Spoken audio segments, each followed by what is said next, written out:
செய்தியை பார்த்து வருகிறோம். திண்டுக்கல் பேருந்து நிலையம் அருகே ஸ்வீட் கடைக்குள் அரசு பேருந்து புகுந்ததால் பரபரப்பு ஏற்பட்டிருக்கிறது.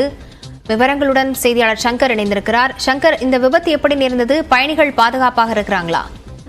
லாவண்யா, தற்பொழுது பாத்தீங்கன்னா திண்டுக்கல் மையப்பகுதியில் காமராஜர் பேருந்து நிலையமானது செயல்பட்டு வருகிறது.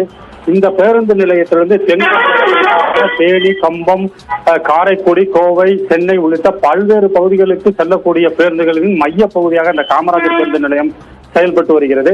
இந்த காமராஜர் பேருந்து நிலையத்தில் இன்று தற்சமயம் சிறிது நேரத்திற்கு முன்பாக திண்டுக்கல்லில் இருந்து தேனி நோக்கி சென்ற அரசு பேருந்தானது ஓட்டுநர் சுந்தர் என்பவர் அரசு பேருந்தை இயக்கும் பொழுது பேருந்து நிலையத்திற்கு வெளியே உள்ள ஸ்வீட் ஸ்டாலுக்கு அருகே வரும்பொழுது ஓட்டுநரின் கட்டுப்பாட்டை இழந்து பேருந்தின் பிரேக் பிடிக்காத காரணத்தால் எதிரே உள்ள அந்த ஸ்வீட் ஸ்டாலுக்குள்ளார் அந்த பேருந்தானது அரசு பேருந்தானது விபத்துக்குள்ளானது. அந்த விபத்துக்குள்ளானது பார்க்கும்பொழுது அந்த ஸ்வீட் ஸ்டால்களின் முன்புறம் இருந்த அந்த கண்ணாடி கூண்டுகள் மற்றும் கடைகள் எல்லாம் சேதமடைந்துள்ளது.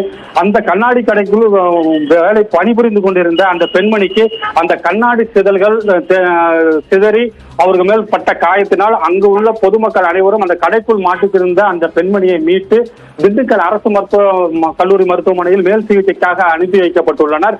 மேலும் பேருந்தில் ஏறத்தாழ 54 பயணிகள் பயணம் செய்யும் பொழுது அரசு பேருந்தில் ஓட்டுநரின் கட்டுப்பாட்டை இழந்து இந்த விபத்தானது நடைபெற்றுள்ளது. இந்த விபத்தில் அதிர்ஷ்டவசமாக அந்த பேருந்தானது அங்க கடையின் முன்பே உள்ள தொலைத்தொடர்பு கம்பத்தின் மீது மோதி நின்றதனால் பெரும் விபத்தானது தவிர்க்கப்பட்டுள்ளது. லாவண்யா, விவரங்களுக்கு நன்றி சங்கர்.